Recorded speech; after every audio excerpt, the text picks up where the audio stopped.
dina ci tontu wala tout de suite. pare ngeen auditionné Aliou Sall. wala def commission d'enquête aussi. parallèlement ak enquête wu procureur. oui d'abord su fekkee ni comme ni mu ko waxee. xam nga commission d'enquête parlementaire dañ ko réglementé. su fekkee ni li ñu doon wax léegi saisir nañu procureur déjà assemblée nationale mënatul def commission d'enquête ce n'est pas possible. mais dama bëggoon aussi rek profito boo ma ko mayee. rapidement rek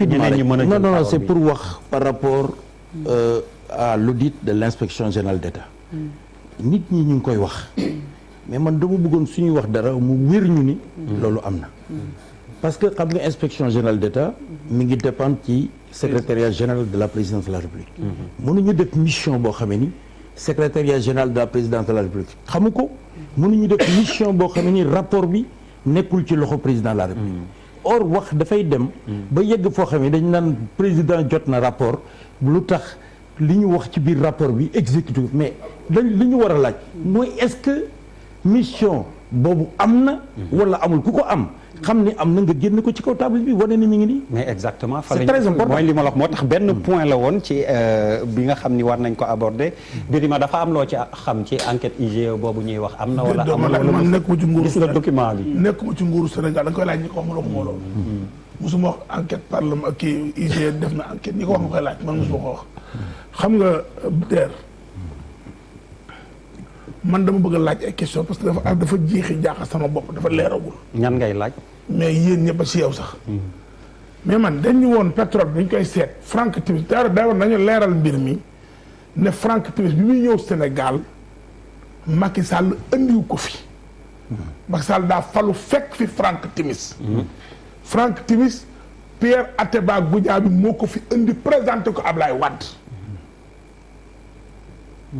je veux qu'on soit très clair lu leer la ndax lii ma wax ci làmmiñu Atépa la génn moo ko ci télévision te kay weddi ko donc Frank Timis bii yow Sénégal li sama xam-xam fi mu yemoon mooy da doon wër si ndax pétrole am na te pétrole booy wër yaay dépense sa xaalis du état Sénégal mooy dépense xaalis te li ma xam-xam léegi 6 000 milliards yi ñuy wax dañ ko luubal te pétrole génnagul gis dégg ko ba Sénégal jaay na benn litre pétrole dégg ko ba ko ne jaay nañ benn butéelu gaz sax 6 000 milliards man see dugg te waaye da doon jël si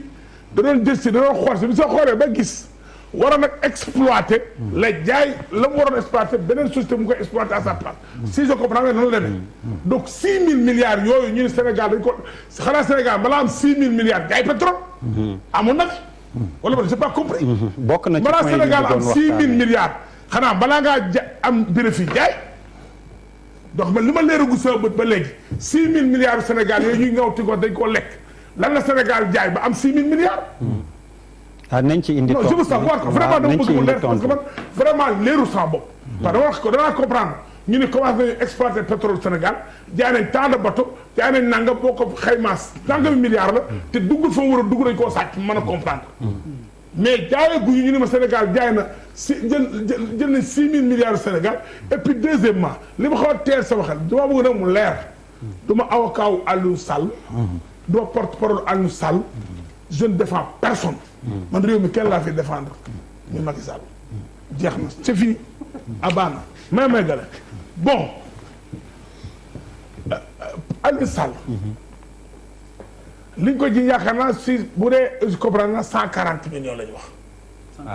146 waaw virement wu $250,000 mais 146 millions ak salaire bi ñu ko doon fay non mais Aliou Sall jamono jooju mais rien n'est lié à l'état sénégalais il travaille à un privé nit a moom xaalisam ñëw ubbi société embauché Aliou Sall di ko fay boo ko waaj joxoon sax 1000 milliards léegi est-ce que lan war na mën a impacter à mon avis mais laaj bi mooy est-ce que bu dul woon rakku président waaw non mais est-ce que boobu nag man si autre xam nga lan nag laaj ci kaw laaj la rek bu dee ba dans un pays bokk ak président nekk un délit c'est autre chose loolu moom c'est autre chose mën wax loolu mais dama ni 6 000 milliards man Birima Ndiaye su ma ciy négocier bay diil du ma diil 146 millions nag su ma nee bay diil ñàkk mu kóllëre ak ngor bay sàcc alal ci 6 000 milliards ku ma jox 146 millions ma gedd ko nag man laa du xëy na man du Aliou Sall mais yënguwul maanaam wax bi yanuwul maanaam 6000 milliards ku ko mën a régler di directeur nekkal fi diw ci dëkk bi mu dem bay joxe jox la lu 146 millions amul sens wax bi amul sens moo tax man dama gis wax bi fi ko nit ñi yóbbu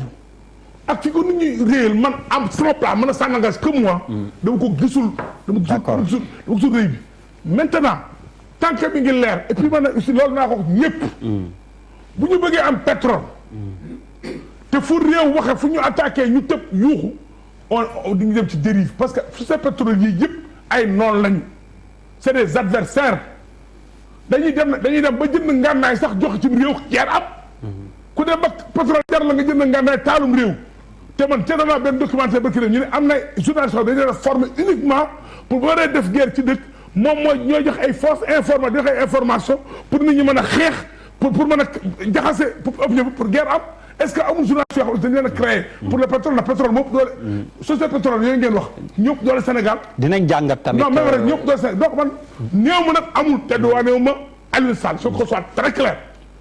ma boo wóoree ni Aliou Sall dafa jël sur le dos du Sénégal sunu xaay mu jël ko parce que ma discours ñu xam ne discours naa parce que Aliou Sall moom ma gënuma may dëkk ci réew mi ma lekk sama xaay ma toog sama xel di raser les murs mooy kan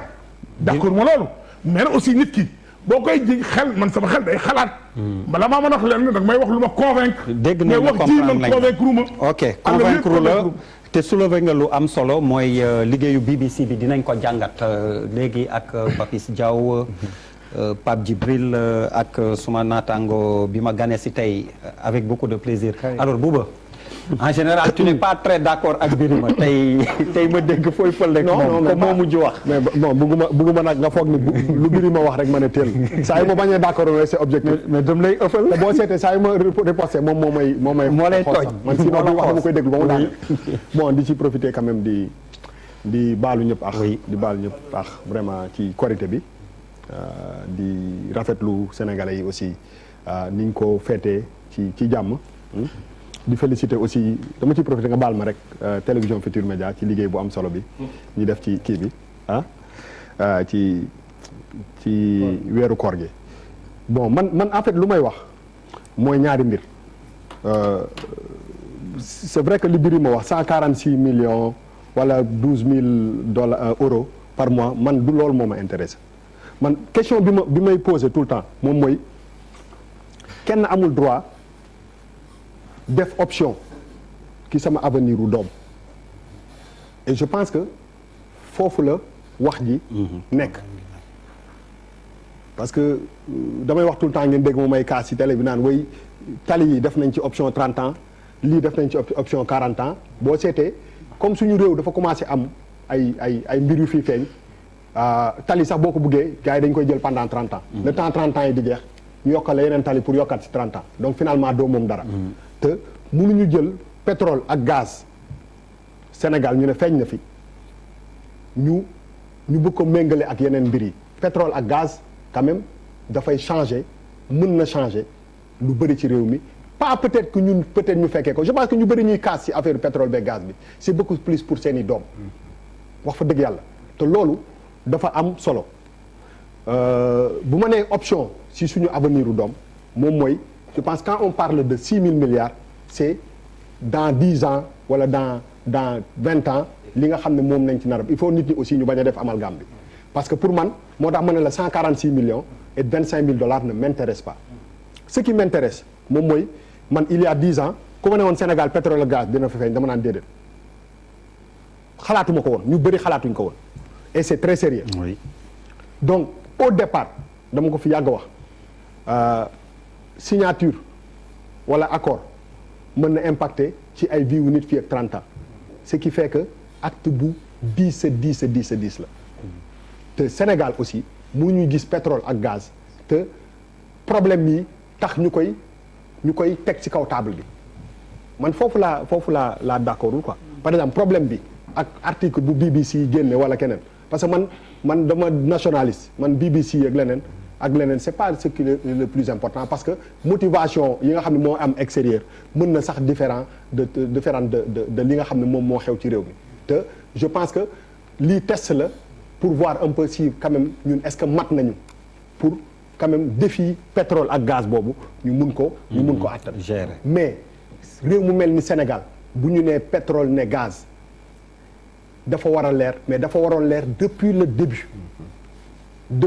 parce que pour man procureur ba léegi bés bu ñu ci procureur duggee ñu ne mbirum justice la kenn du si wax ba justice tranché mais bu ñu demee ba yàlla may ñu gaz ak pétrole pour man lii c'est une opportunité comme nee nañu benn toq génnagul te pour man ci logique boobu contrat bu nit signé au départ mu am ay luubal ak ay mbir yoo xam ne mais sur le plan international ñu ngi koy dénoncer c'est parce que am na leen loo xam ne nekku si bu fekkee ni loolu c'est avéré war nañ ci mun a dellu si waat parce que quand même c'est pas un problème ça devient un problème international bu ci ay New York Times di wax ay Le Monde di si wax c'est parce que ça devient un problème international te luubal fu mu am je pense que war nañu mu remettre en question wala en cause en tout cas lépp li nga xam ne gars yi signé nañ ko bu ñu signé wul contrat yi nga xam ne c'est en bonne et due forme war nañ ci mun a revenir pour man aujourd'hui lépp li nga xam ne ressource bu ñu am la wax fa dëgg yàlla bu ñu koy signé ak bu ñuy teg projet yi naka nit ñi xam avant bu ñu xam parce que moom laa lay wax ni li ci langaamu dafa bëri ñun ñëpp suñu avenir moo ci langaamu mais pourquoi benn article man ce qui me fait mal moom mooy que tey jii nii pour que nga yëngal suñu réew yi il faut que crédibilité bi damay des fois damay gis que ni président de la république bu tukkee def benn interview wala def benn sortie ñoom président yëpp sur France 24 wala sur kii mu am benn tollé boo xam ne dafay extraordinaire donc tout ce qui sort de l'extérieur dafay am benn impact bu muy def ci ñun te je pense que aujourd'hui lucidité ak mat bi ñu war a am moom mooy que est-ce que c'est pas une opportunité pour que quand même waxuma waxi procureur bi pour que le Sénégalais lambda parce que mbirum pétrole man mii xamuma ci lu bëri dafa nekk il y a un côté très technique et très compliqué boo xam ne Sénégalais bi du ko xam te il faut que nit ñi nga xam ne ñoom ñooy 15 millions de Sénégalais mën a comprendre un peu enjeux yi nga xam ne ñoom ñoo nekk ci pétrole mais je pense que bu ñu waxi 6 000 milliards c'est l'option sur l'avenir moom moo posé le grand problème c'est parce que imaginez bu fekkee ni mbir mi dëgg la que benn nit war a mën a muy Franck Timis wala muy Aliou Sall wala ku mu mënti nekk war a mën a sécuriser sa avenir yi doom say sëtaat sur 40 ans wala dara c'est énormissime donc je pense que c'est une opportunité quand même pour que nit ñi ñu wax leen li nga xam ne moom moo nekk ci mbir mi bañ ko indi rek mu nekk benn problème de justice parce que quand même nit dañu bëgg a xam plus que li fi nekk.